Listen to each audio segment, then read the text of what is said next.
At the moment, across the country, 94% of the time, the person with the most money wins.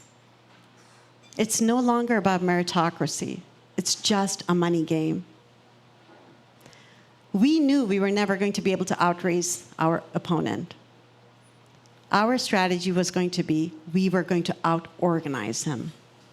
And that is what we're trying to do.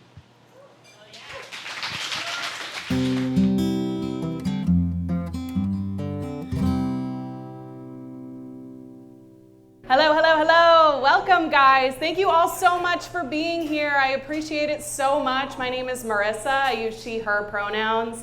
I host the One Quick Thing podcast with my friend Emily, who could not be with us tonight, so please go easy on me. I'm doing this alone, and I'm scared.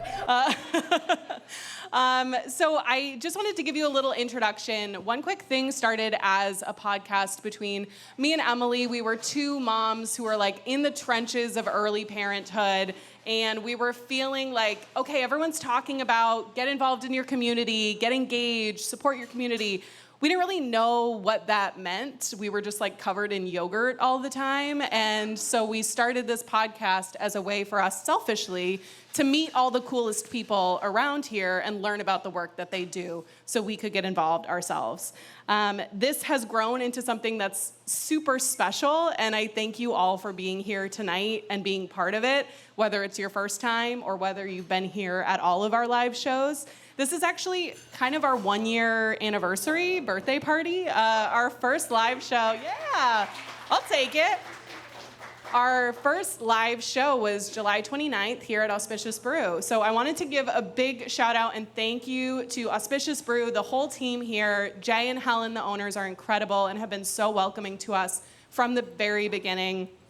If you love it here, make sure you donate for their expansion project. They're gonna make this space so much bigger for even more cool events.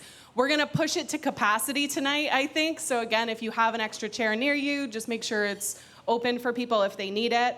And let's see, my last thank you, I wanted to thank Pat Lynch, who produces all of our shows, live streams them for people who won't be here, and gets them available online for people to consume. So thank you, Pat, for being here as well. Let's do a little round of applause for Pat. Pat does not get his flowers enough, so we got to give him credit. And lastly, I want to thank our guest today, Dr. Karishma Manzur. So yes, round of applause for Karishma.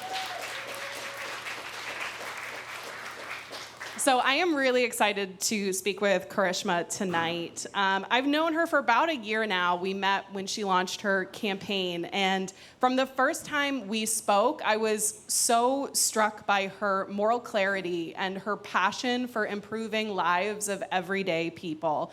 Since then, she's built a campaign that has the establishment shaking in their boots.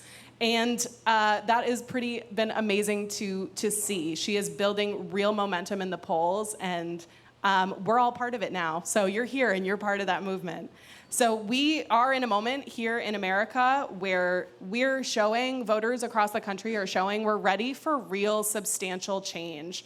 Karishma's part of that. All of you guys are part of that. So thank you guys for being here. Thank you for showing that New Hampshire is going to be the next state. We're going to be the next big story here. And I'm super excited to be part of it. So join me in giving a warm welcome to Dr. Karishma Manzur.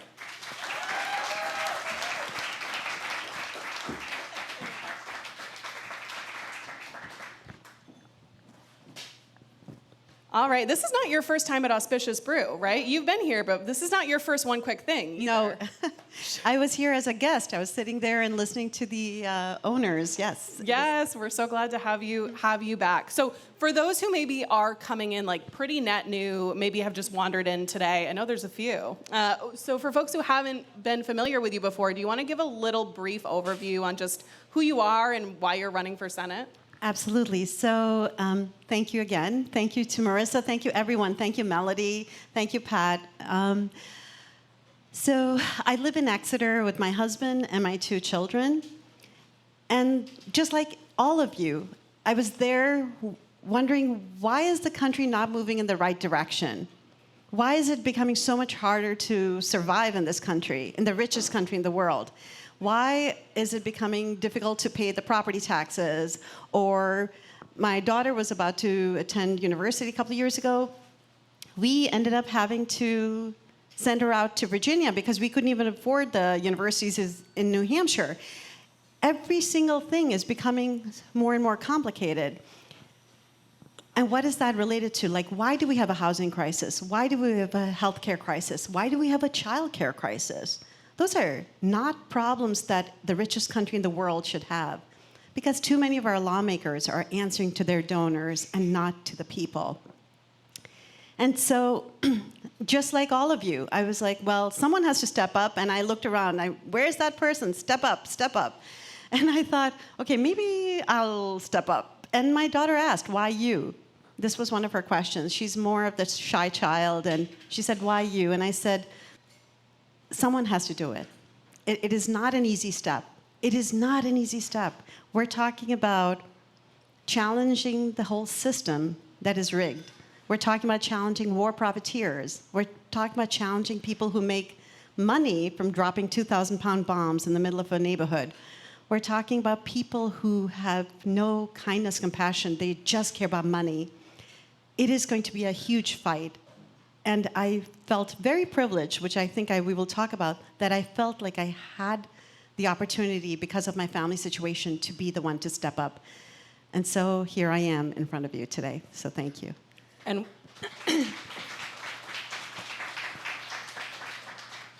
we are very glad you did decide to step up. It is not an easy job to take on, challenging the political establishment here in New Hampshire. We'll get into that a little bit more later. But really today we want to talk about you and your experiences. And to get us started in the lens and the spirit of one quick thing, we have a lot of people here who come to this space as like their first step of getting off the couch and saying, like, there's all this stuff happening in the world. I don't even know where to begin, where to fit into it. Can you talk a little bit to those people? And you have so many different experiences in your past through different areas of activism, engagement with the community, politics. Talk a little bit about what are some of those like first steps that people should think about taking when they are trying to get off the couch? Yes. So I think the least we can do is inform ourselves. I think that is just the very first step in civic engagement. Whether it's trying to understand, why do we have a housing crisis, and not take it for granted. Question it. Why is there a war in Sudan? Don't take it for granted. Question it. Why did Russia attack Ukraine? It's not normal. Question it. Inform yourself. So I would say that is the very first step in engaging as a civic in our society. And the best thing you can do is vote. And that's it. That's the two ends of the spectrum. Inform yourself and then go vote. Because as long as we have a democracy, your vote matters. Your voice matters. And those are even if you cannot do anything else, just the fact that you'll vote alone is going to make an impact. I love that. It's so true. And when should people remember to vote? Just as a quick, make sure you put it in your calendar. So if you believe in democracy, then you believe in the primary election, which is in New Hampshire on September 8th. So that's Tuesday, September 8th. If you have not registered to vote yet, do so, because it's getting more and more complicated. So if you need to find the paperwork, actually give yourself time. But New Hampshire does allow voting on the election day, but don't take a risk. Try to vote, try to register in advance. Find out where the polling station is in your town. And if you are from a large city, find out the ward that you are part of and where that polling station is, and find out the times. And make a plan. A lot of times, if you don't plan in advance, because we only have one day of voting in New Hampshire, there's no early voting. I'm a poll worker. Did I ever tell you that? No, I didn't know that. Yes, that's another thing I do on election day. Well, geez. Be a poll worker, because those folks out there, they're all volunteers, and it's a very long day. We do shifts, but some of us do the entire 12-hour shift. And vote. That's it. Inform yourself. Go in there knowing who's on your ballot. Make a decision, if possible, ahead of time, when to vote, where to vote, and who to vote for. And then actually exercise your right to vote. Yes, absolutely. So make sure it's on your calendar, guys. Send your friends a calendar invite. Like, send everyone in your Google account. Like, send them all a calendar invite. That's a great idea. I got Yes. the corporate brain always going. I'm always September cooking. 8th. Yes. Put that on your calendar. So I want to take a step back now and get a little bit into how you ended up here today. You have quite a lot of experience in your past that really informs who you are today and how you intend to lead. So I would love to start by tell me a little bit about your mom, your family, your childhood, and your experience growing up. Okay, I'll try not to get emotional, but bear with me. My story actually starts even before my birth. In 1971, there was a war in Bangladesh. That was an independence war. Bangladesh was trying to be liberated from Pakistan. It would have been just a bad war as is, but unfortunately, in 3 million Bangladeshis died in 9 short months. 3 million human beings died in 9 short months. And that level of atrocity was only possible because of US-made weapons. There was no reason for US-made weapons to be shipped to fight that war. The folks who were alive in 1971 in the United States did not directly benefit from it. But US taxpayers paid for it, and the weapons manufacturers profited from it. I lost family members in that war. My mother and my father, there's a story to that, what happened to them in 1971, but my father was a military officer. He helped liberate Bangladesh. He became a war hero. And so there's a story there too. Absolutely. So, if you'd like to get into it a little bit, before you were born is when a big part of the story happened. So, for those who aren't aware, I think this is important. I didn't know a lot about this war, this 1970 war between Bangladesh and Pakistan. Can you tell us a little bit about the impact of that war on your family? So let me just try to bring it into perspective. It was a war of independence. It's similar to what the American Revolution was, a war of independence. Imagine if France or Spain had sided with Britain, with England at the time. Then the American Revolution would not have been called the American Revolution. Similarly, Bangladesh was fighting in a war of independence. US did not have to interfere, or the weapons manufacturers did not have to interfere. Nixon and Kissinger did not have to interfere. This is one of the genocides that Kissinger also committed, along with the one in Cambodia, Laos, Chile. He has a long list of genocides that he has committed, and the one in Bangladesh is one of them. As I mentioned, I lost family members in that war. This is before my birth. One of the relatives that we lost was my mother's 19-year-old brother. And so by the time I was born in 1974 and I grew up in that family, it was already a broken family.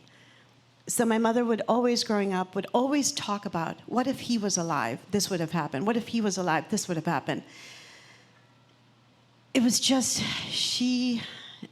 even by the time she died, there was always a story.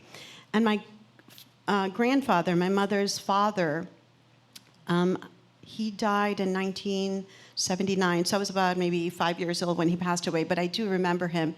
He was just a shell of a man. I think he was just waiting to die. I think he never recovered from the loss of his 19-year-old son. So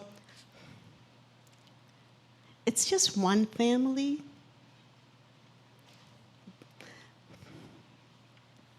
But there's generational trauma. So let's put that into perspective. One family. But 3 million Bangladeshis were slaughtered. Wow. That's a lot of pain. That's a lot of pain. You basically destroy a whole generation and future generations. To recover from that trauma takes years. And so that is one of the ugly sides of war. Sometimes I think when we hear 500,000 people died, 1 million people died, it starts to numb you because those become such large numbers you don't even understand. None of us can understand what that means.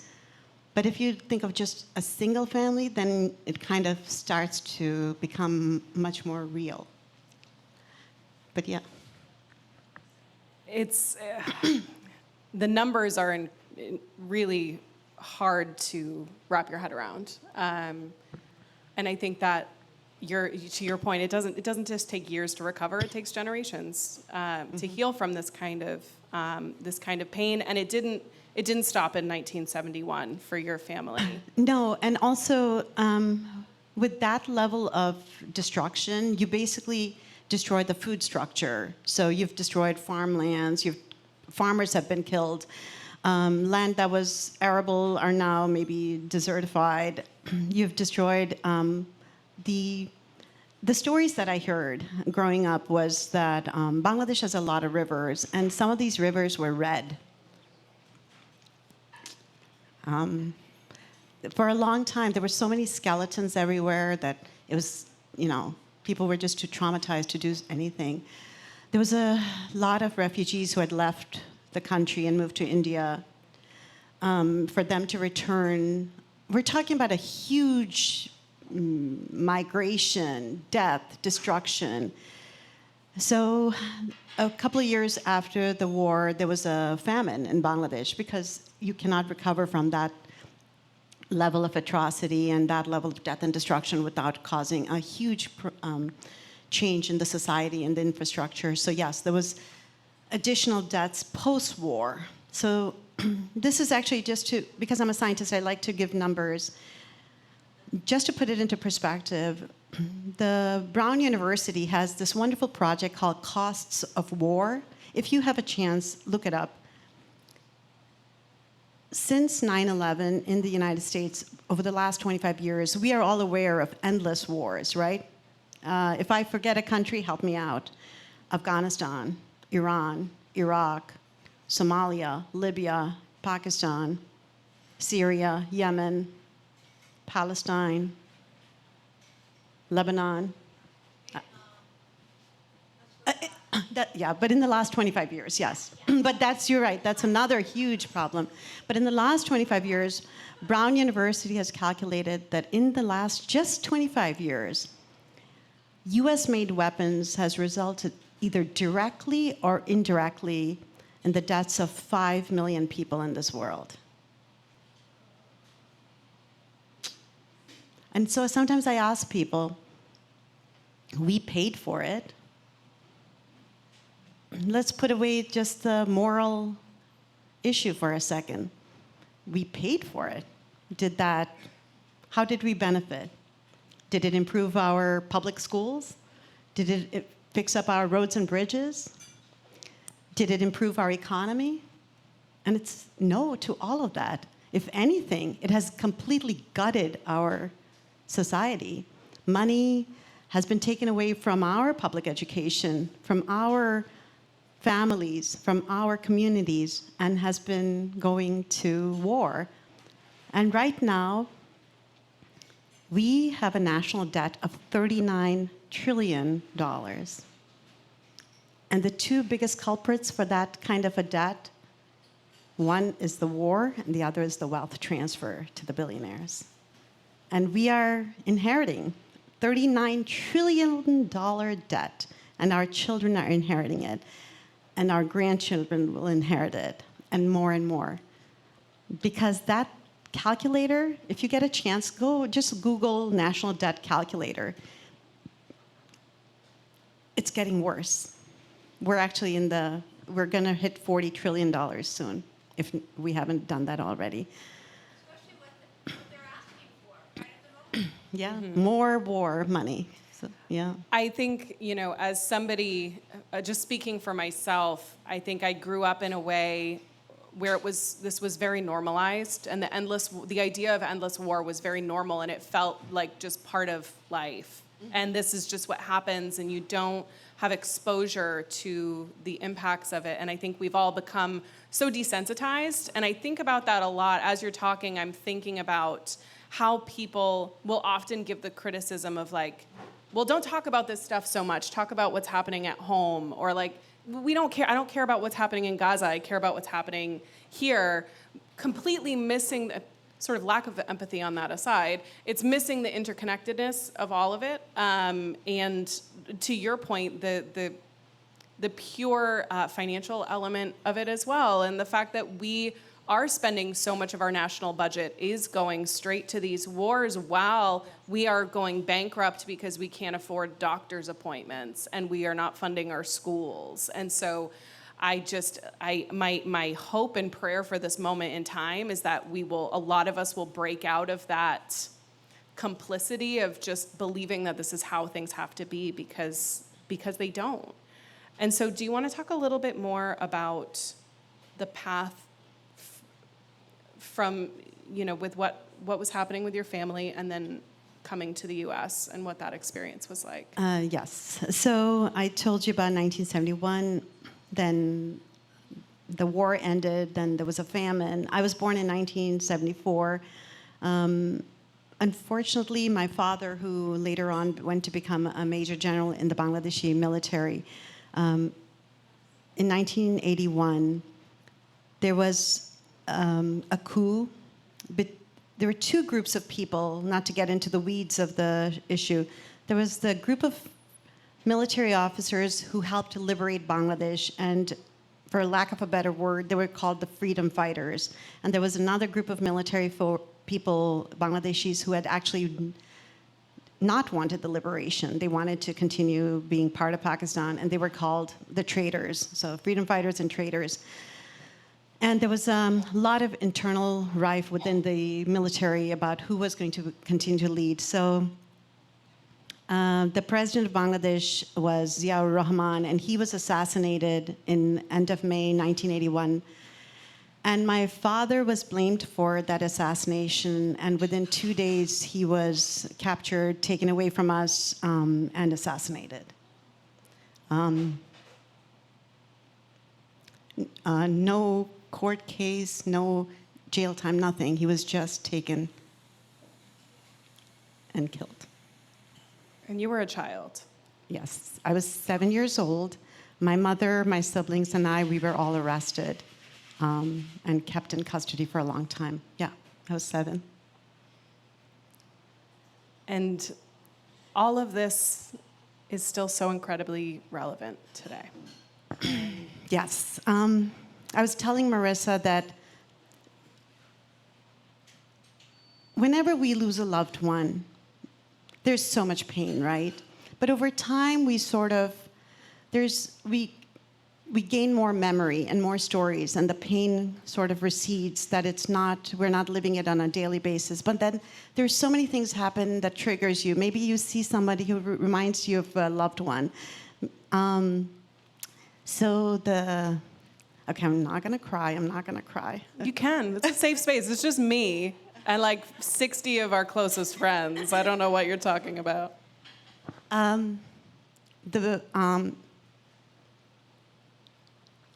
The incident in Biddeford. So, as many of you know, in Maine, Biddeford, Maine, a father with a 3-year-old child in the car was stopped by ICE agents. He was not even the target of their warrant, and he was shot with the 3-year-old in the back. So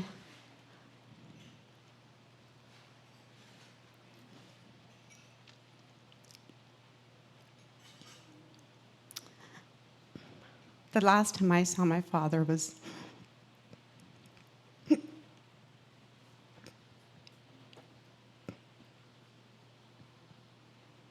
when he was captured and taken away. That was the last time I saw him. So It rings true. And thank you for sharing that with us, Karishma. So I always think of that little girl. She's 3. Hopefully she will not remember it, but yeah. She saw her father being shot to death.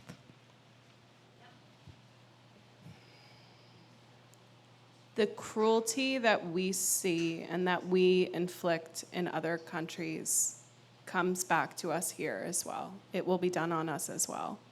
And there's never, yeah, I mean, anyone, sometimes immigrants who are naturalized citizens, we tend to be even bigger patriots, if it's possible, than American-born citizens, the people who are just born in the US. Because we've seen sometimes what can happen in an authoritarian regime, or under a dictatorship, or under fascism. And many of us moved to the United States because of the democracy, because of the freedom to be who you are, to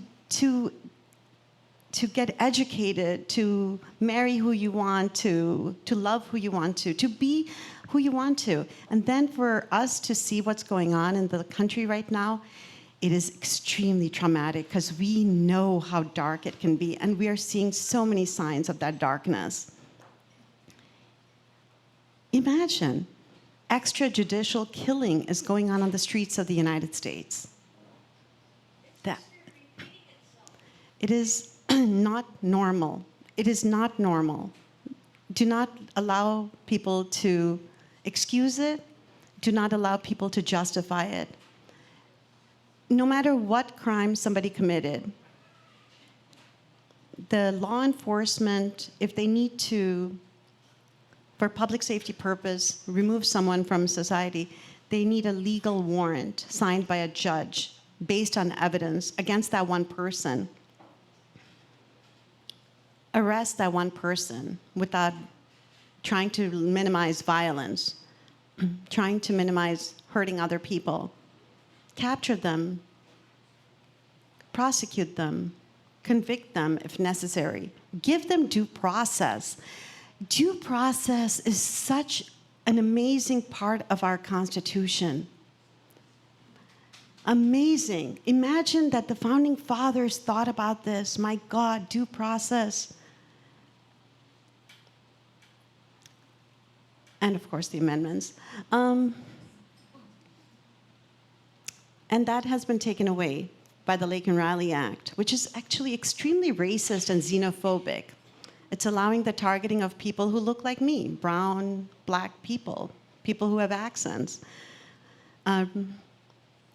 Where is this going? This is just the start, my friends. It's not going to a good place. We have to stop this.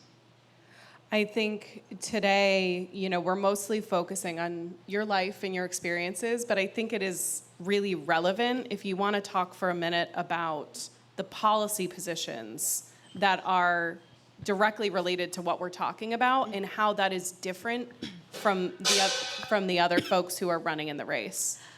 So let me tell you something. I do say abolish ICE, but I want to put that into context. I want to explain why, because just those two words alone doesn't tell you what that means.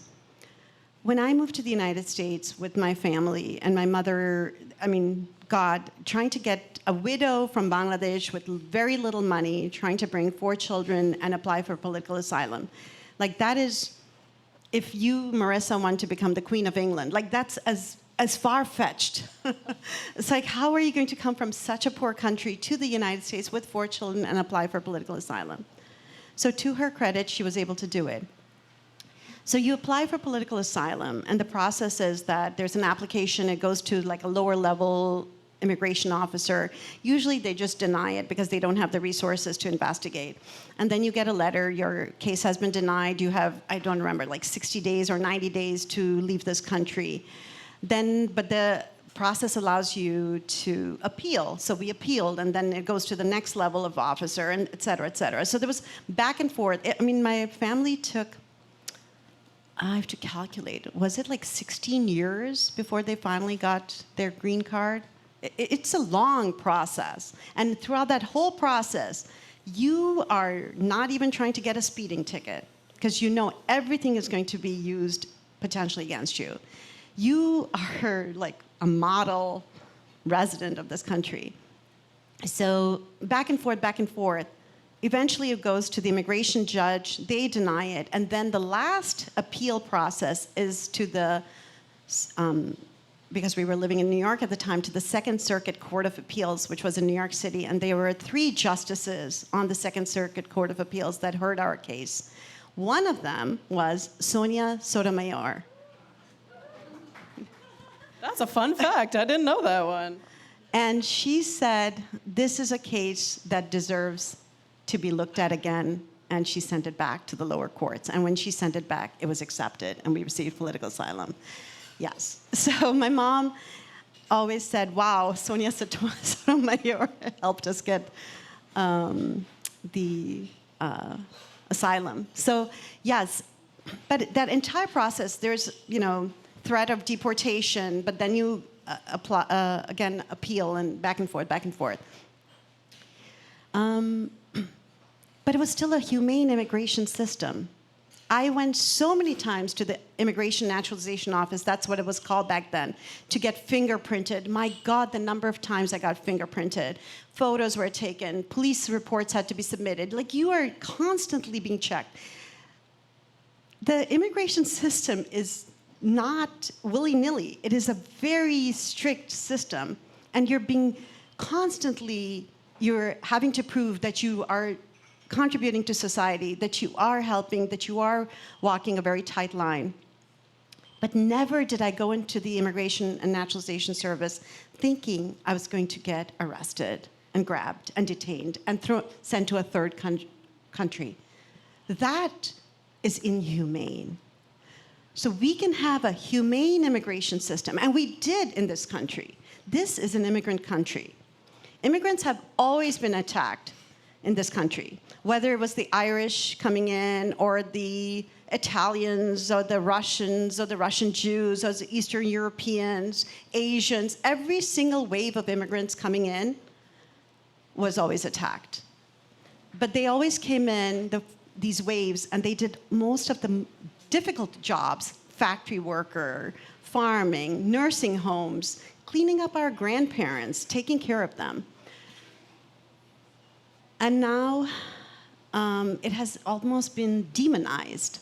And folks like the Haitians, right now there's a huge number of Haitians who have received the TPS, temporary protection status. So they're legally here. By one signature from Donald Trump, suddenly they will become illegal, and they can be captured by ICE and detained and sent off to a third country. So when people say, oh, these are illegal immigrants, when did they become illegal? Were they illegal before Donald Trump signed it, or did he make them illegal? People being grabbed off the street, put in ICE detention centers, which are extremely inhumane. If you guys follow it, 50 to 60 people are kept in a small room. Sometimes the room is smaller than this, 50, 60 people, sometimes one bathroom. Sometimes the food quality is extremely poor. They get bologna sandwiches, sometimes breakfast, lunch, and dinner. Access to fresh air is not possible or very limited. Seeing an attorney is limited. Some people are being detained indefinitely without access to an attorney. And then they're suddenly being grabbed and sent off to a third country, like Sudan, or to El Salvador. That, my friends, constitutes crimes against humanity. Crimes against humanity. Our government is committing crimes against humanity.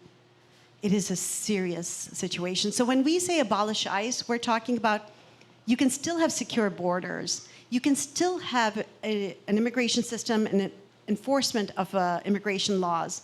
You can still have the naturalization service, but not what ICE is doing, not what DHS is doing, because this has only started in 2003.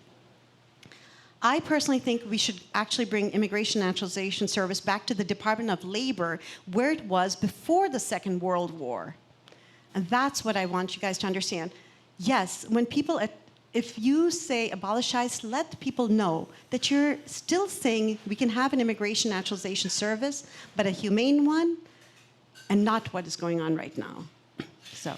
And I want just in case folks haven't been paying close attention to others that are running in this race, I want to be clear that you have a much different perspective than anyone else running in this race. Correct. The Laken Riley Act. Has folks heard about that? So quickly, I'll tell you, Laken Riley was a young nursing student from Georgia. She went out for a jog one morning. She was brutally attacked, raped, and murdered. The man who committed the crime was illegally in the United States. But the existing law and order system worked. He was captured, he was prosecuted, he was convicted, and he is spending life in prison. The law and order system worked. There was no reason to politicize her death. If anything, Laken Riley's parents asked the MAGA and the Michael Johnson not to politicize her death, but they did. And they created this Laken Riley Act, which takes away due process from people. And it's one of the reasons why ICE has become empowered. Trump wanted this. The MAGA Republicans wanted this. Some Democrats supported this as well.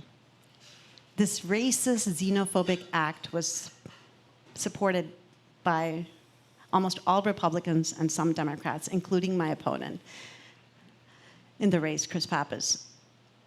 If you are not racist, don't support Laken Riley. If you're not xenophobic, don't support Laken Riley. We can absolutely have a humane immigration system without such a horrific act. Yeah. I think it's really important that people understand that piece of it. Because now we'll see a lot of these politicians who paved the way for what we're seeing with ICE. We're seeing those same politicians now saying, oh, well, we got to get them under control, and we got to do more training, and we got to do all that stuff. And we all need to then put on our big kid listening ears and our reading comprehension skills and read between the lines and see that that's bullshit. And when they're saying that kind of stuff, it's bullshit because they have taken no accountability for the votes that they have made that have led to the situation that we are in today. So I want to circle back now. You were talking about that immigration when you went through the immigration process yourself, how that was most of your teen year, your adolescence was spent going through this process. At the same time, you are also somebody who has always been very pulled to activism and being involved. And so, you shared some stories about getting involved in those things and going to protests while you are somebody who's on a student visa and the sort of fear involved in that. Can you tell us a little bit about what did young Karishma as an activist look like? Paint that picture for us a little bit. So let's see. So I became a vegetarian in high school. Yes. And once I realized, geez, wait, you have to kill the animals before you eat it. I was like, that's it, I'm out. So my friends said, if you're against animal killing, you can stop eating meat. I'm like, oh, okay, I'm done. So within a week, I stopped eating it, and that was in high school, and I never ate meat again. I was also in high school when the first Iraq war started, and we realized quickly it was about oil. It was not about freeing Kuwait. It was about oil. And our service members were being sent over to fight for oil. So I was in high school, but there was going to be a protest in Boston, so I did participate. And then because it was getting a little rowdy, I saw that the police were getting involved, and suddenly I realized, wait a second, I'm on a visa. What am I doing here? I mean, if the police arrest me, I'm on the plane. So thank God I was not arrested. None of us were arrested, but the police were, pushing us back. But yes, so that was one of my first time. But it was it was also so liberating, because I don't think we could have done that in Bangladesh. What was the protest against? Against the government. Sure, the police were trying to control the crowd, but we were protesting openly on the streets of the United States against the government. Do you know how liberating that is? Do you know how few countries actually allow it? In many countries, you're gunned down if you try to protest the government.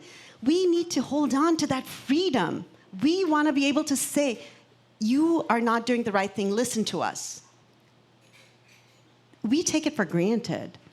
And now we're seeing that it's slipping through our hands. We need to take back that power. I want to be able to, all of us should be able to complain about our mayor or our governor or our president and not get in trouble. And that is actually an open and free and democratic society. Like, we should be able to put out songs, for example, called Genocidal Freak and post about them on social media without getting any kind of... look up Pat Lynch's new song if you haven't heard it yet, guys. Do you want to get a drink? No, it's good. So you were very involved in protesting some of the wars, while you were younger as well. When you were a little bit older, there was, obviously, you were living in New York when 9/11 happened, and I think that was also a pretty formative experience for you. Can you talk a little bit about where you found yourself during that time? So I was doing my PhD at Mount Sinai School of Medicine. My husband and I had gotten married that year. This is 2001, and of course, the Twin Towers fell. If anyone was around at the time, I mean, we were just glued to the television. We were just watching it over and over again, the scenes. And then you're crying. You're just horrified and you're crying. And then you feel so helpless and you feel so heartbroken. So my husband and I said, well, either we can just sit here and just be extremely hurt or we can try to do something. So in Manhattan, we were in Manhattan. It became kind of like almost like a war zone because they cordoned off. There was military checkpoints. You had to have a reason to enter the island. So we went to the American Red Cross. They had the office and said, how can we help? But when we got there were lots of other people. And they said, well, okay, we need drivers. And we need people in ground zero to basically help the rescuers. So we signed up. Because we were natives, we drove American Red Cross vans from Times Square because it was completely empty. There were no tourists anymore. Who was going to come to Manhattan at the time? So the hotels were full of all these volunteers for the American Red Cross coming from across the country. But because, so our job was to take volunteers from the Midtown hotels to Ground Zero, where the American Red Cross had set up to feed folks. And so that was one of our jobs. We were helping with transportation. The other was to be actually in Ground Zero and just feed the rescuers. These were firefighters, police officers, military personnel, and they were there long hours. There was no food. We were bringing in the food. We were just like lining up and in a cafeteria style and giving them food, cleaning up the tables, cleaning up whatever needed to be done. So just very like service work, but that was our volunteer work. But one thing I do want to tell you guys, the first time I went to Ground Zero, it was late at night. I was on the night shift. And I got out of the bus, and it's pitch black, because most of the buildings are gone. It's pitch black. There's a strong smell, because everything is burning right now. The computers are burning, the cables are burning, the office furniture is burning, the walls, everything is burning. Human bodies are burning.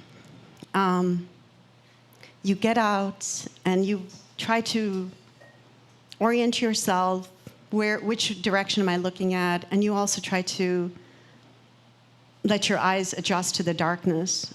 And as my eyes started to adjust, I saw this huge black structure in front of me.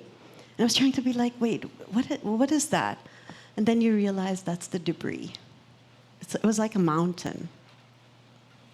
Yeah. And that smell stayed on that island for a long time. That fire kept burning for a long time. I thought it was going to be a turn in the country. There was a talk of forming an Institute of Peace, and I thought that was the most beautiful thing to be formed there, but unfortunately they didn't do it. But we need an Institute of Peace. We really need one in this world to just remind ourselves that every life is precious. Every single life is precious in this country and across the world. And we are taking all of these lives for granted, and we're buying into a lot of the corporate propaganda that is benefiting from destroying many of these lives. Sometimes I wonder, how can we expect our government to care about children thousands of miles away, brown and black children, when they don't even care about the children right here in this country? At the moment, in New Hampshire, there are children whose first meal of the day is their school breakfast. That's unconscionable in the richest country in the world. The low wages, the stagnant wages, people are suffering. And there's no reason to, but I guess we need money for war. Sorry to laugh, but it is what it is, right? It's when you look at the budget, that's how we allocate our funds. Sorry, people. If you came here for jokes, that's what you're getting.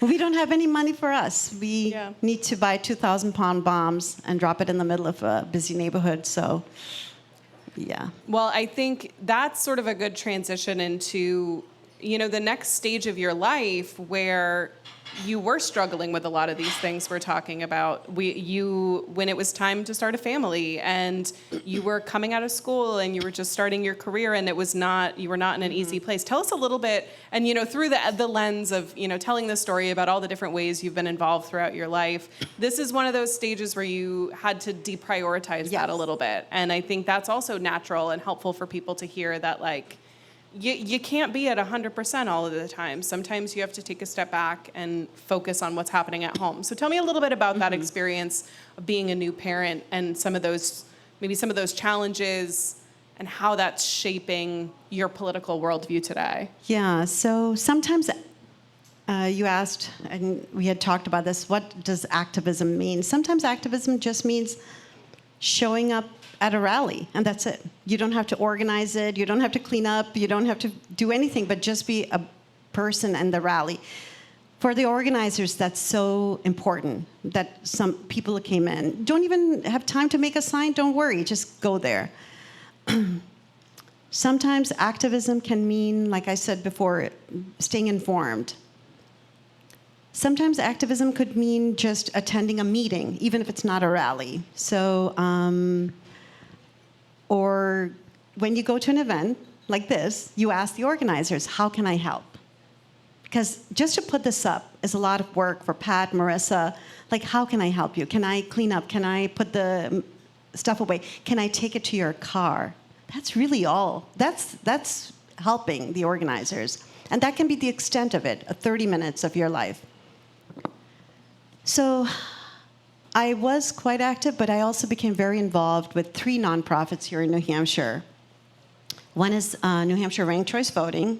We need to bring ranked choice voting to New Hampshire people. Yes. The other nonprofit that I'm very involved in is Open Democracy Action. We are trying to get big money out of politics. God, that is the root cause of most of our problems. We need to get big money out of politics. And the third is New Hampshire Peace Action. Because this war economy is hurting our communities. We are seeing this now. We're becoming much more aware of it. It's causing massive death and destruction across the world, and it's actually burning down our planet. And so, yes, and I was on the board of, I'm still on the board of Ranked Choice Voting. I used to serve on the board of Open Democracy Action as well as Peace Action. But sometimes that's another level of involvement. But sometimes it was just going to the meetings or being like, okay, Peace Action is doing a rally, I'll show up at the rally. Or they're going to have a Zoom call, I'll attend the Zoom call. Nothing else. I was not an organizer, didn't do anything, just a member. Or sometimes just signing up for the newsletter, because the organizations need to know how many people they're reaching. This is really a very important metrics. How many people are reading our newsletter? If you're able, make a small donation. That makes such a difference for organizations. Even if it's like $2, you don't have to go overboard, whatever you're comfortable with.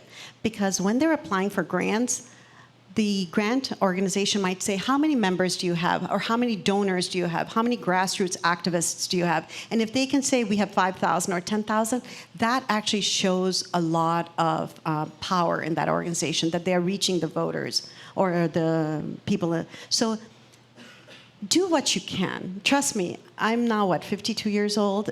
All my life, it has been ups and downs. Sometimes, when I had 2 young children, my God, just keeping them alive, that was my activism.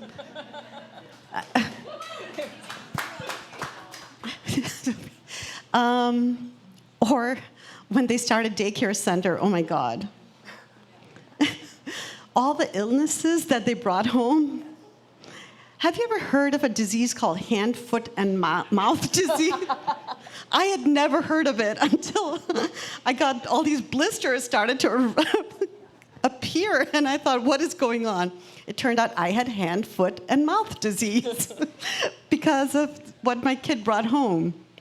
Oh my God. If you have young children, God, kudos to you. You are in survival mode. We don't need anything more from you. You guys are doing fine. Just keep that little one alive and get some sleep. Wow, getting some sleep, yeah. But when they became school-age children, we could do a little bit more. When I was thinking about running, and that is a story in itself, but at the moment, my 2 children are 20 and 17. The fact that they had a license and could feed themselves was actually something I had to factor in. I am out on the road. We are a tiny state. I've put 32,000 miles on my car. I'm coming home at midnight, 1 o'clock. There's no food being cooked by me. I'm not even doing dishes. My husband, my son, my daughter, they're taking care of everything. So that had to be a consideration. If you have young children, my God, don't even worry about it. You are in survival mode. But if you're able, just contribute. Just attend a Zoom call. Being here, this alone is activism. I mean, what you're doing, Marissa, you're a public servant, by the way.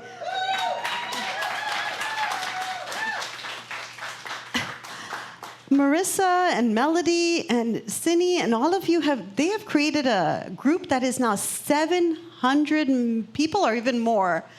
More, my God. NH Talk, NHTOK, join that. It's an amazing grassroots movement.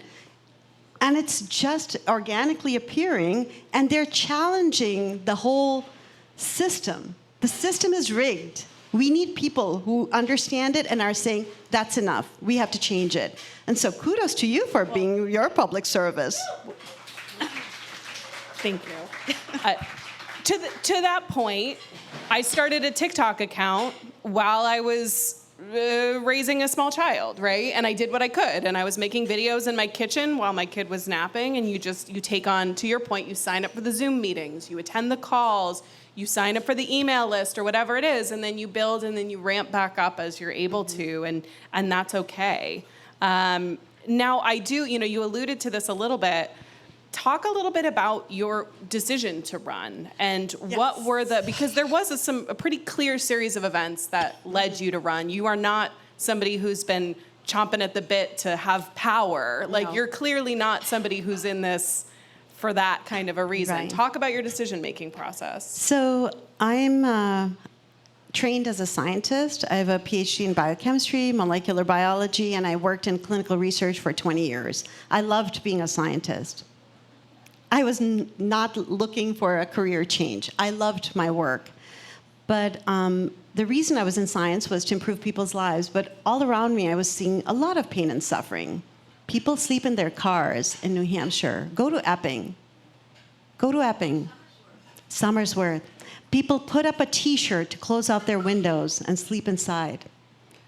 Many of them have jobs. They just can't afford to pay rent. So, because my children were a little older, I had a little bit more time, I started to spend more time volunteering. That's when I started becoming more involved in the nonprofits that I talked about earlier. As part of that, in 2021, I actually went to the senator's offices because we were worried that they were not going to support a bill that President Biden was trying to push to increase the minimum wage from $7.25 an hour to $15 an hour. So do you guys know that our minimum wage is $7.25 an hour in this country? And a state like New Hampshire, we don't have a state minimum wage, so we default to that $7.25.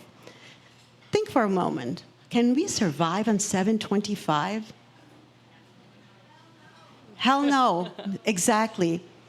Even 15 is difficult, but Biden tried to increase it. Both senators voted against it. These are Democrats that I've campaigned for, phone banked for. These are multimillionaires who did not have the heart to change a starvation wage to a less starvation wage. So that was when we were starting to be like, is it enough to just vote for any Democrat? But we didn't challenge the system. We still stayed within the system. And we kept trying to, every time something important came up, a bill or a resolution, we were still arriving at their doorsteps, hoping that they would do the right thing. The second important piece for me was we need universal health care in this country.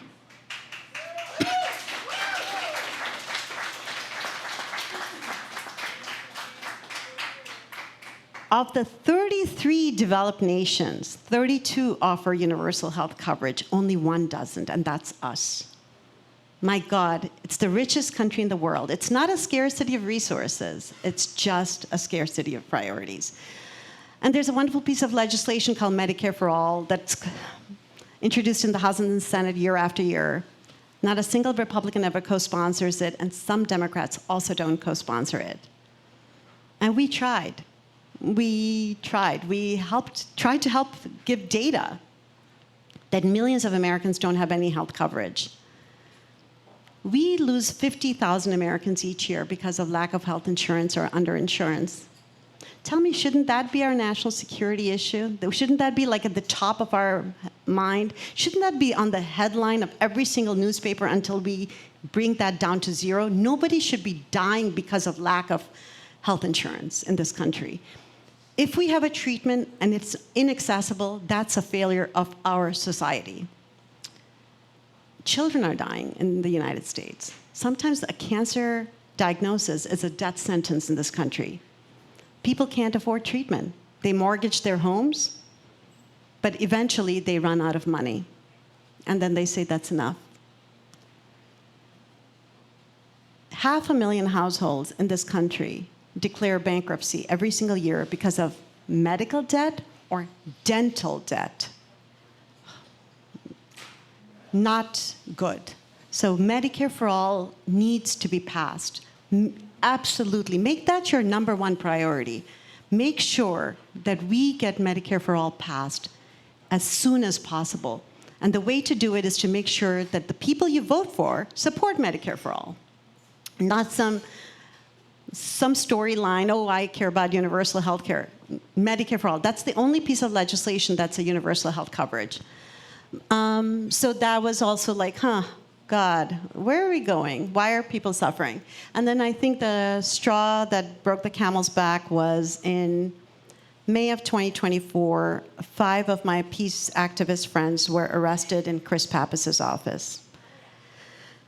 These were people, community leaders, who had gone to his office 12 times asking for either a meeting or a phone call.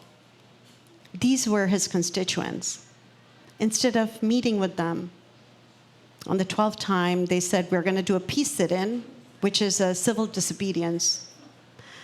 Something Rosa Parks did, something Martin Luther King Jr. did. It's a part of civil disobedience. You say, peacefully, I will sit here, I will not move until my demands are met. And their demand was simple, a meeting or a phone call. And instead, they were arrested. These 5 people, 2 of them were 80-year-old women. One was in a wheelchair. One was the David Grisha Jones, the pastor of the Community Church of Durham.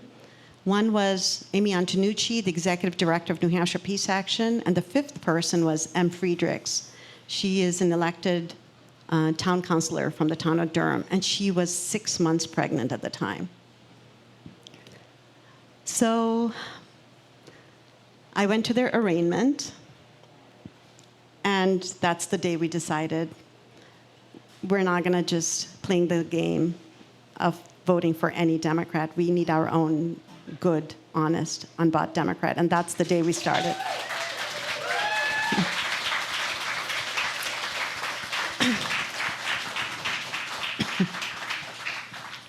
So I am the face of the campaign, but this is not a one-person movement. This is, behind me are hundreds of people from the nonprofit sector and the peace movement. This was a group decision.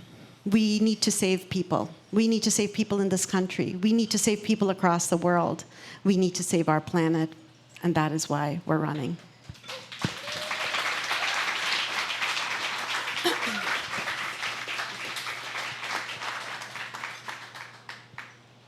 I'm so grateful that you're running. I think a lot of us are, because we do deserve better options. We deserve any options. We're seeing some of our races go completely uncontested right now. We have to be challenging these people the fact that I'm not ready to move past the arrest in Chris Pappas's office yet, because we're not talking about an intense group of people. This is like, there is no excuse, right, for that outright disdain for your constituents. Is just, I think a lot of us have a hard time wrapping our heads around that. Like, just pick up the phone, sit down and talk to us. It's hard to understand. So I think we have forgotten what public service should be about.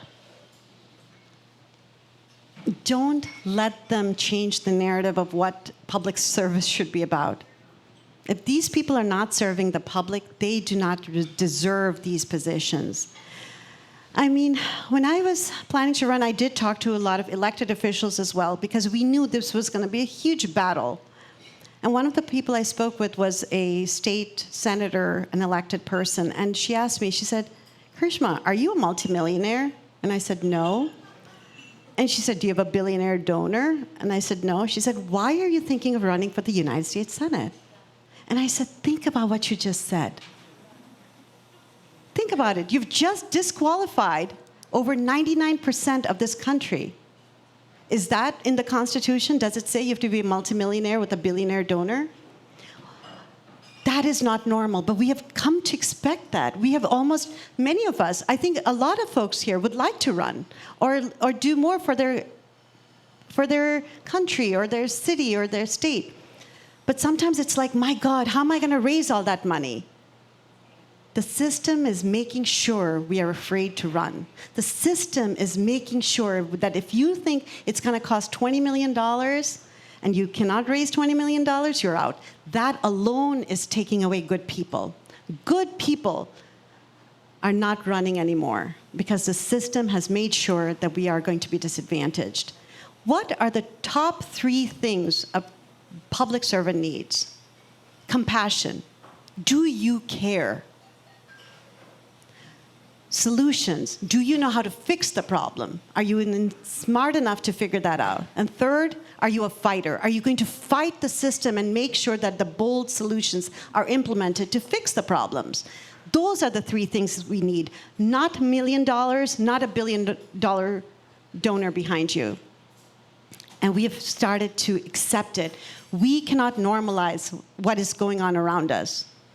We have to reclaim our power. We cannot say that just because my opponent is a multimillionaire who has several billionaires behind him, that he will have an advantage, that he deserves the seat.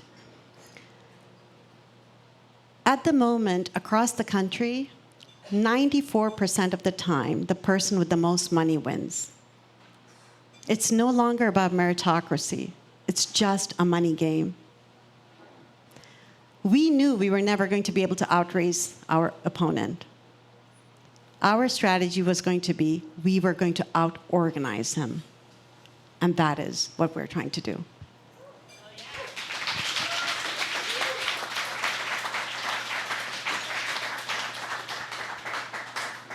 And you're doing that pretty successfully, I might add. For those who aren't following the polls, Karishma is making huge surges in the polls across all demographics. We are seeing state after state start voting in more progressives. They're rejecting these big money candidates in favor of candidates like Karishma, who are intending to serve with compassion and serve the people. So you're doing all of this with an incredibly small budget. In the spirit of one quick thing, as we're starting to wrap up our conversation here today, if people are in this room and feeling energized about your campaign, how can they support you? What's one quick thing people can do to help you get over the finish line? So I do want to say I am, again, just the face of the campaign, but this is not about one person. This is not about one person. I see faces here of people who are working 8, 10, 12-hour days. I see Hillary Babin there, Regina Flynn, Tom Flynn, Ilias, Alex, folks, Melody. Where did Melody go? Melody. You cannot imagine the heart and soul people are putting into this. This is truly just running on passion at the moment. People are like, we want to fix this country. We want to right this ship because this country is moving in the wrong direction, and we got to right this ship. These folks are so amazingly passionate. Hours they're spending, weekends are gone. Not just mine, many people. Most of them are not getting any money. This is just volunteer. People, some of them have full-time jobs and are doing this in the weekends and the evenings. What can you guys do? If you believe in Medicare for all, then support our campaign. If you believe in livable wages, which means one 40-hour work week should be enough to afford food, housing, and healthcare, then support our campaign. If you believe that we deserve affordable housing and not private equity coming and purchasing everything around under us and turning us into a generation of renters, then support our campaign. And if you believe in a foreign policy that's based on national interest and national security and not the whims of a foreign genocidal government, then support our campaign. That's what we need.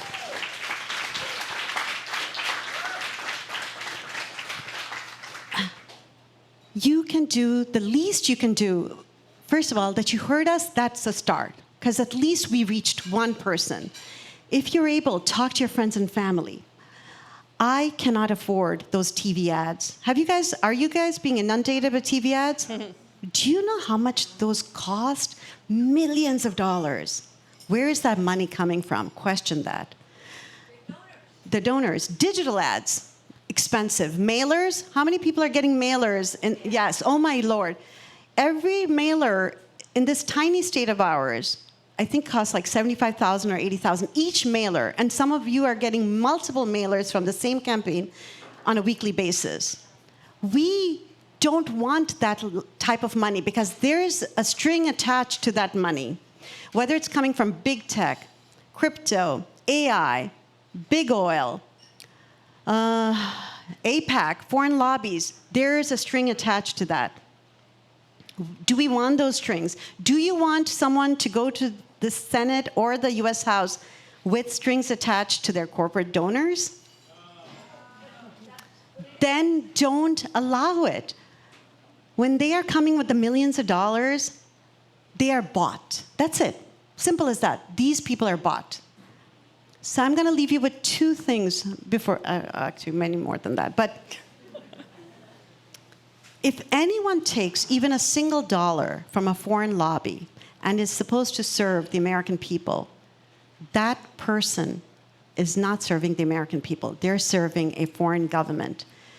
That should be considered treason.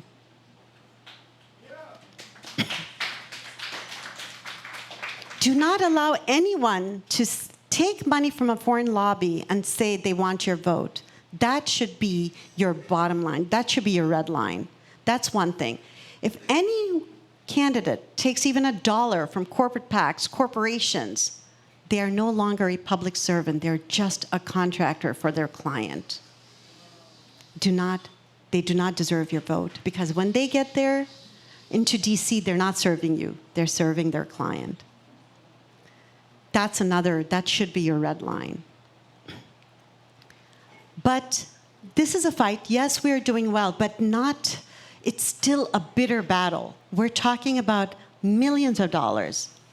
We're talking about a war machine that makes money from dropping 2,000-pound bombs, from shooting Hellfire missiles into the middle of a tent from causing starvation of a people. These are really bad people. And they're not going to give up this seat easily. But if this seat belongs to you and the people of New Hampshire, you better fight for it. And we need you. We need you. Volunteer, donate, talk to your friends and family, canvass for us, phone bank for us, knock on doors for us. But most importantly, on September 8th, vote for us. So thank you.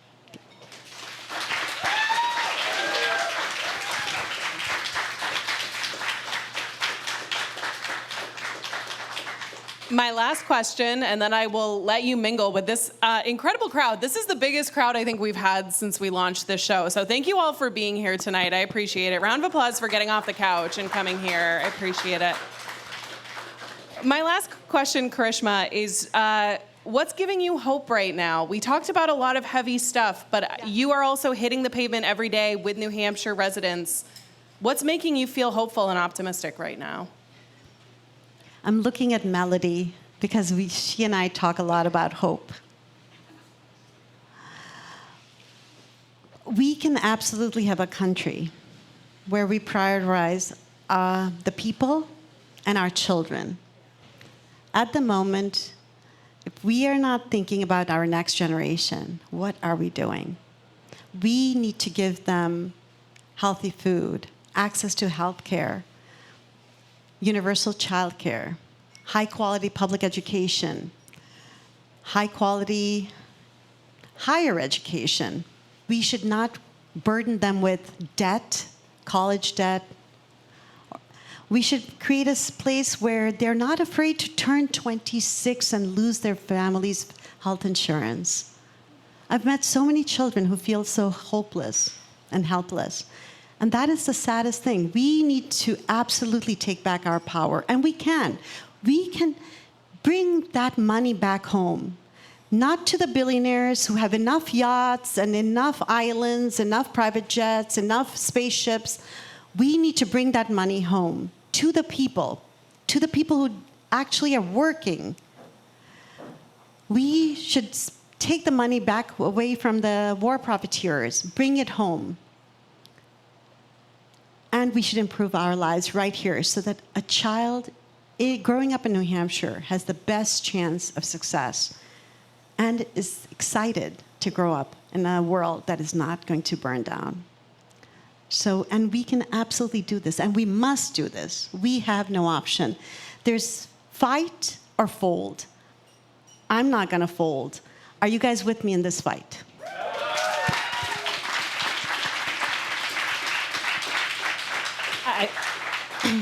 I think we'll leave it there. Thank you so much, Karishma, for joining us. Round of applause for our next senator from New Hampshire, Dr. Karishma Manzur.